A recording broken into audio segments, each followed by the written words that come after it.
accordance with the resolution agreed by the House on the 28th of May 2024, the question is that the proposed expenditure for the Home Affairs portfolio be agreed to.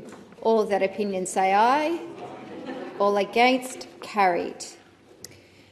The proposed expenditure now before the Federation Chamber is for the Social Services portfolio, $45 billion, $481,114,000.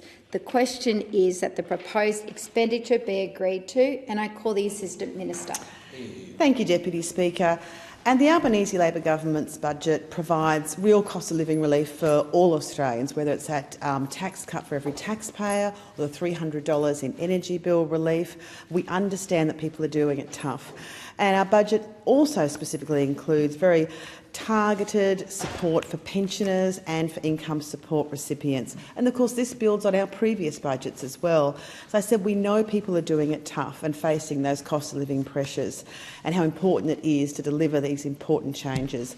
And it really shows that our government will always do what we can to boost workforce participation, address disadvantage and provide much needed support to many in our community.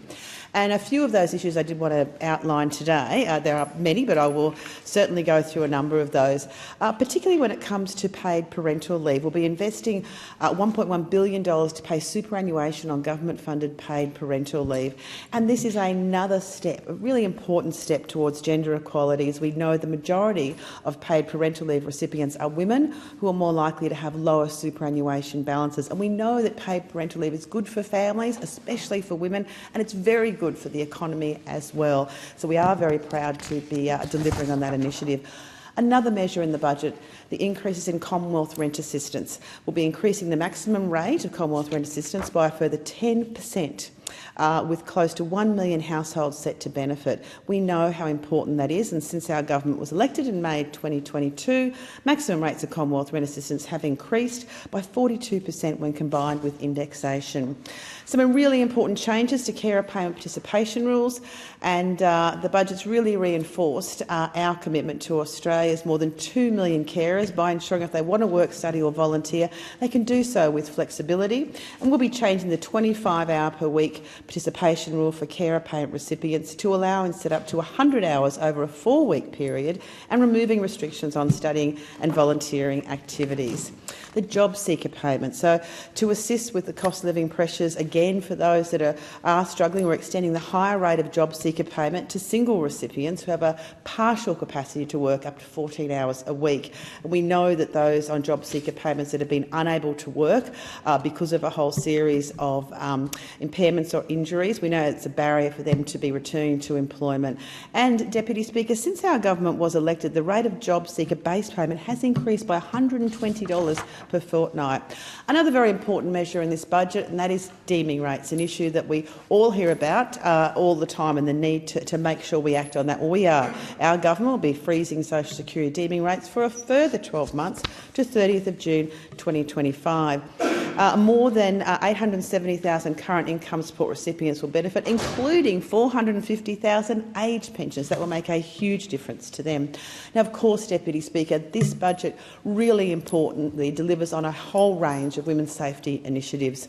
And, of course, all of us in this parliament, we are all committed to ending violence against women and children in one generation. And this budget certainly, again, reaffirms our commitment to that. We all know the extent and just the distress about the level of domestic violence that we see throughout the country. It is epidemic proportions, and we know that financial barriers are often a huge impediment to victim survivors being able to leave a violent relationship, and we're working very hard to reduce those barriers. So that's what we saw in the budget. We're investing over $925 million over 5 years to permanently establish the Leaving Violence program, and this supports those victim survivors of intimate partner violence as they are making making those decisions about leaving those violent relationships and being able to access the help that they need. In this case, they can access up to $5,000 in financial support, along with referral services, risk assessments and safety planning. And we estimate that Leaving Violence program will support over 36,000 victim survivors each year. We also saw some more measures in the budget. The expert group who will lead the rapid review to advise the government on additional efforts to prevent and end the cycle of violence, an investment of $4 million towards ANROS for a rapid review.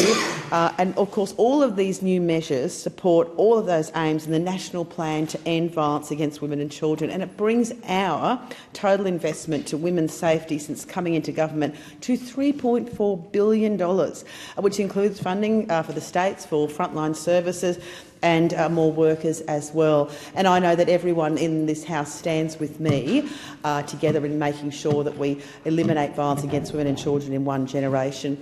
Deputy Speaker, overall this budget delivers for all Australians targeted cost of living through to many steps to address disadvantage and boost workforce participation.